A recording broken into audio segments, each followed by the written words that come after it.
मंजिलें उन्हीं को मिलती है जिनके सपनों में जान होती है। मंजिलें उन्हीं को मिलती है जिनके सपनों में जान होती है। यूं ही पंख होने से कुछ नहीं होता यारो, हौसलों से उड़ान होती है, हौसलों से उड़ान होती है।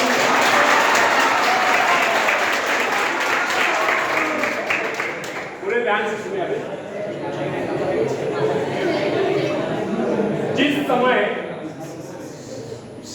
जिस समय जैन एडम्स ने कॉलेज छोड़ा था, उस समय उसके सम्मुख एक उद्देश्य था। उसके विषय में डॉक्टर ने कह दिया था कि उसका स्वास्थ्य इतना गिर गया है वो अधिक समय तक जीवित नहीं रह सकते। यहां तक कि उन्होंने उसके जीवन की अवधि अधिकाधिक 6 मास की निर्धारित कर दी। जैन ने कहा ठीक है 6 मास है, इन 6 मास में कम से कम वो एक काम तो मैं कर ही लूं जो मैं मानवता के लिए करना चाहती हूं। उसके अपने जीवन का उद्देश्य एक आश्रम की स्थापना करना। उसने पूर्ण विश्वास के साथ वो कार्य अपने हाथ में लिया और जो जो अपने कार्य में आगे बढ़ती गई तो उसका स्वास्थ्य भी बेहतर होता था। न केवल अपने उद्देश्य की स्थापना में सफल हो गई, वह न केवल अपने उद्देश्य की स्थापना में भी सफल हो गई, अभी तो कई वर्षों तक जीवित भी रही। 6 मास में कई वर्षों तक वो जीवित भी रही। यह उसका अपने पर पूर्ण विश्वास और परमात्मा की कृपा में अपार श्रद्धा और निष्ठा का ही परिणाम था। हिप्नोटिज्म का चमत्कार देखिए। मैंने एक ऐसे व्यक्ति को भी देखा जो साधारण था, उसको जब हिप्नोटाइज कर दिया गया तो उसने वह कर दिखाया जिसकी कोई कल्पना नहीं कर सकता। उसको 2 कुर्सियों पर लिटा दिया गया, एक कुर्सी पर पैर, दूसरी पर गर्दन और सिर, बीच का भाग अधर में। उसने अपने ऊपर 7-8 आदमियों को बाहर उस अवस्था में झेल लिया। अब आप ही बताएं कि उसमें यह पल कहां से आ गया? यह केवल उस व्यक्ति का करिश्मा था जिसने उसको हिप्नोटाइज करके उसमें यह विश्वास जगा दिया था वह ऐसा कर सकता है। यदि उसमें यह विश्वास न भर दिया गया होता तो वह अपने ऊपर एक आदमी को भी नहीं बैठा पाता। फ्रेंड्स, यदि मनुष्य में आत्मविश्वास नहीं है तो वह प्रगति के पथ पर एक पग भी नहीं बढ़ा सकता। मनुष्य की सफलता उसके आत्मविश्वास के आगे नहीं जा सकती। सफलता केवल आत्मविश्वास का अनुकरण करने वाली चीज है। मनुष्य के संकुचित विचार उसके असीम शक्ति को सीमित कर देते हैं। जो जो मनुष्य में आत्मविश्वास की वृद्धि होती जाती है तो उसकी कार्य शक्ति बढ़ती जाती है। मनुष्य की कार्य शक्ति का माप उसके विस्तार से किया जाता है जिसके माध्यम से अपने श्रद्धा से जुड़ा होता है। यदि उसने अपने आत्मविश्वास को तार छोटा कर लिया तो उसमें शक्ति भी थोड़े समय के लिए आएगी। अब्राहम लिंकन के विषय में कोई किसी प्रकार का अनुमान नहीं लगा सकता। वह दिखने में बहुत ही सामान्य सा व्यक्ति था, किंतु जो ही अमेरिका में पहले पर उत्तर दिशा से गृह युद्ध की सनसनाहट आरंभ हुई और राष्ट्रपति पद के निर्वाचन का समय निकट आता गया, अचानक लिंकन के मन में भाव उठा क्यों न वह इस बार अपने सारे राष्ट्र का भार अपने कंधों पर ले। बस फिर क्या था, विचार आते ही उसने नीचे किया, उसका आत्मविश्वास जागा और वह राष्ट्रपति पद के निर्वाचन के लिए प्रत्याशी बन गया। उसने उन लोगों से कहा जो किसी उपयुक्त व्यक्ति की तलाश में रहे, आप मेरे नाम का समर्थन क्यों नहीं करते?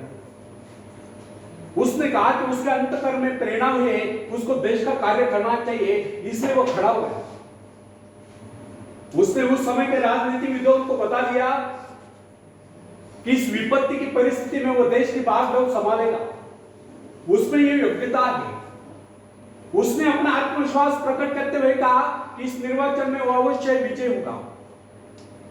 उसका यह कहना आत्मश्लाघना नहीं समझना चाहिए, अपितु इसे उसका आत्मविश्वास ही कहना होगा।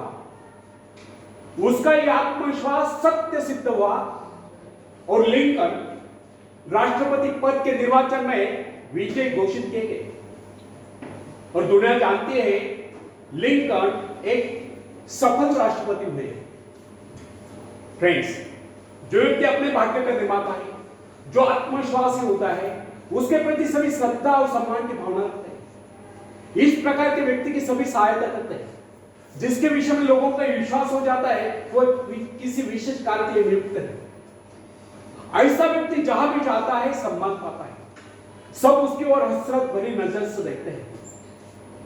ऐसे लोग जिस मार्ग पर भी चल पड़ते हैं उस पर उनका मार्ग स्वयं में बनता चला जाता है। जॉन ऑफ आर्क के भीतर से पुकार आई कि उसे देश को शत्रु की दास्ता से मुक्त कराना है और इस शक्ति के आधार पर उसने फ्रेंच सेना का नेतृत्व किया और सफलता प्राप्त की। यदि उसमें यह भावना न होती तो उसकी शक्ति मात्र एक सैनिक से अधिक न होती। यदि उसमें आत्मविश्वास और ईश्वर पर विश्वास न होता वो कभी भी फ्रेंच सेना का नेतृत्व नहीं कर सकती थी। अपने आत्मविश्वास के बल पर उस समय वो चार्ल्स को समझाने में सफल हुई कि इस परिस्थिति में केवल वही देश की सेना का नेतृत्व कर सकते हैं, इस प्रकार देश की रक्षा कर सकते हैं।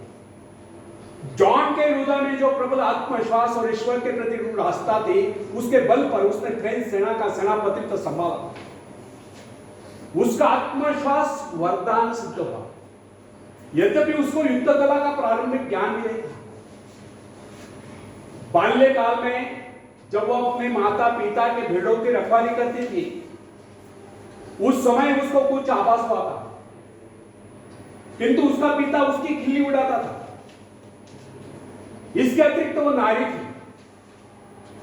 नारी को सैनिक रूप में देखना हर किसी के लिए सहज नहीं होता, किंतु आर्क का आत्मविश्वास उसको उसके पद से डिगा नहीं सकता। उसको किसी की परवाह नहीं थी कि कोई उसको कोमलांगी कहकर उसकी खिल्ली उड़ाए, किंतु इतना साहस था किसमें जो उसकी खिल्ली उड़ा। उसका आत्मविश्वास उन सब पर हावी हो गया और उस आत्मविश्वास के कारण ही एक नारी, एक साधारण सी नारी इतिहास के पृष्ठों पर सदा सदा के लिए अंकित हुई। फ्रेंड्स, नॉर्थ पोल की खोज करने वाले पेरी के आत्मविश्वास के विषय में तनिक विचार कीजिए। उसने इसके लिए एक बार नहीं अनेक बार प्रयत्न किए, अनेक बार उसको अपने जान के लाले पड़े, किंतु क्या इससे वो निरुत्साहित हुआ? यहां तक कि उसका जलयान खंड खंड हो गया। अनेक बाधाएं सामने, उसके संगी साथी उसको बीच मंझधार में छोड़कर चले गए, किंतु वो अपने आत्मविश्वास के आधार पर अपने उद्देश्य की सिद्धि के लिए आगे बढ़ता ही गया। उसके अपने जीवन का लक्ष्य उत्तर ध्रुव को प्राप्त करना था जो उसके मन से कभी नहीं मिटा। फ्रेंड्स, संसार में ऐसे लोगों की कमी नहीं जो कि छोटे छोटे पदों पर कार्यरत होते हैं। क्या कारण है जो उन पर आज्ञा चलाते हैं वे उनसे योग्यता में कम होने पर भी ऊंचे पदों पर पहुंच गए? इसका एकमात्र कारण उन अधिकारियों में अन्य योग्यताओं के साथ साथ आत्मविश्वास भी था। और ये जो छोटे छोटे पदों पर कार्यरत हैं वे उनसे योग्यता में और शिक्षा में अधिक होने पर भी इसलिए छोटे पदों पर चिपके हुए क्योंकि उनमें आत्मविश्वास की कमी थी। मेरा एक परिचित जो कि अन्य अधिकारियों की अपेक्षा कम आयु का ही था, उसको अस्थायी रूप से एक उच्च पद प्राप्त हुआ जिसकी उसको अपेक्षा तक नहीं थी, किंतु यह उसका आत्मविश्वास ही था कि उसने उस पद की गरिमा को इस प्रकार निभाया लोग आश्चर्यचकित रहते। यह उसका आत्मविश्वास ही था कि अनायास प्राप्त उस पद पर उसने सफलता से कार्य किया। उसके स्वामी का, उसके मालिक का उस पर विश्वास दृढ़ हो गया। उसने उसको उसी पद पर स्थायी रूप से, परमानेंट रूप से नियुक्त कर दिया। फ्रेंड्स, यदि मैं असफल रहा तो यह जो प्रश्न है यह मनुष्य जीवन को नष्ट कर देता है। यह भावना कभी अपने मन में उठनी नहीं देनी चाहिए। असफल रहा तो क्या हुआ, फिर कभी सफलता मिल जाएगी।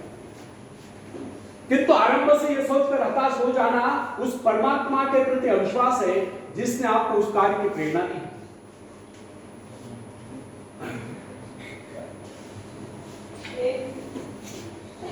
जब मनुष्य अपने आत्मविश्वास पर संदेह करने लगता है तो निश्चय जानिए यदि वह सफल भी होता हो तो भी सफल नहीं होगा। और यदि मनुष्य में आत्मविश्वास है तो फिर वह कभी असफल हो ही नहीं सकता।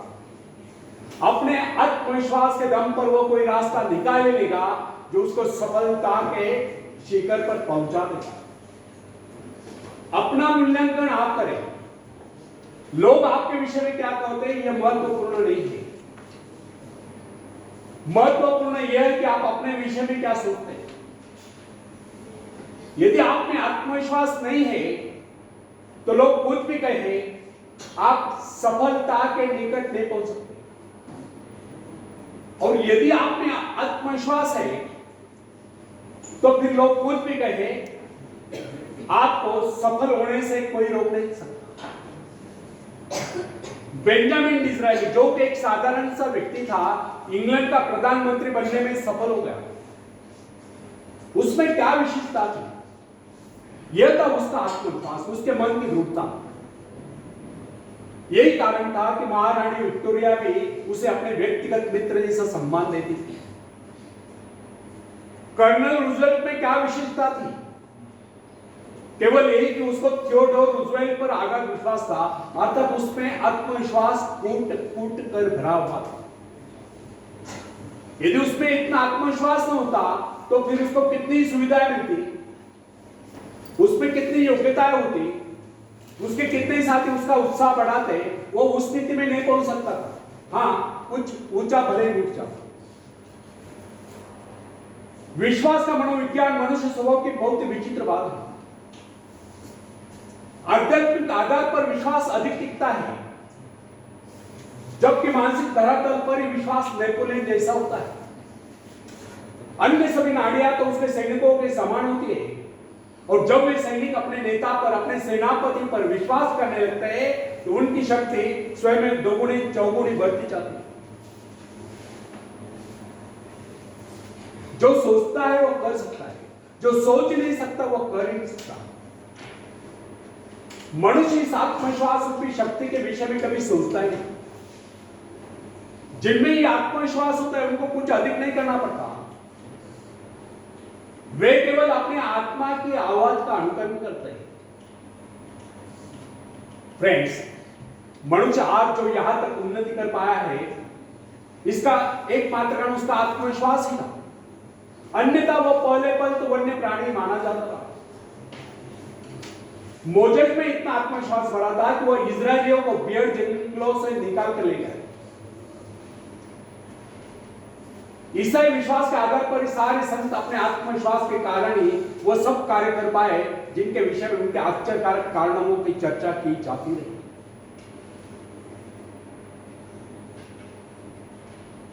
यदि आप डरते तो इसका अभिप्राय है कि आप में आत्मविश्वास नहीं है। आप ईश्वर की संतान हैं, उसे आपका दुर्बल जीवन स्वीकार, वह आपको दुर्बल देखना ही नहीं चाहता। मनुष्य को अभ्यास कर लेना चाहिए कि वो अपना दिन का आरंभ और अंत स्वयं में और परमात्मा में विश्वास जागरूक करते हैं। यदि आप में पूर्ण आत्मविश्वास है तो इसके विपरीत विचार आपको पथभ्रष्ट कर ही नहीं सकते। जब मनुष्य स्वयं को प्रभु का अंश स्वीकार कर लेता है तो फिर उसको किसी बात का भय या चिंता नहीं रहती। उसका आत्मविश्वास जाग उठता है और आत्मविश्वास के कारण ही हमें सफलताएं मिलती है, और सफलताएं हमारे जीवन में खुशियां भर देती है, और खुशियां हमें कहे और मुस्कुराहटे प्रदान करती है। तब हम हंसते हंसते इस जीवन को गुजार लेते हैं। आखिर में एक शेर सुनाता हूं और समाप्त करता हूं। Next topic.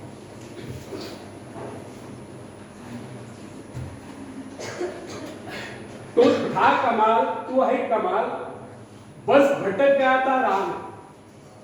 तू था कमाल, तू है कमाल, बस भटक गया था राह में। अब संभल गया है तो थाम तलवार, रख दे चुनौतियों को काट कर। अब संभल गया है तो थाम तलवार, रख दे चुनौतियों को काट कर। अब संभल गया है तो उठा हथियार और सारी कठिनाइयों पर प्रहार कर। तू सबसे पहला प्रहार कर, तू सबसे पहली वार कर।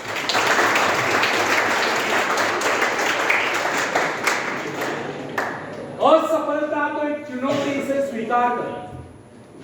असफलता तो एक चुनौती से स्वीकार कर। क्या कमी रह गई देख उसे, क्या कमी रही, क्या कमी रह गई, देख उसे और सुधार कर। सिंह सी धाड़ कर, शंख सी पुकार कर, तू सबसे पहला प्रहार कर, तू सबसे पहली बार कर। धन्यवाद।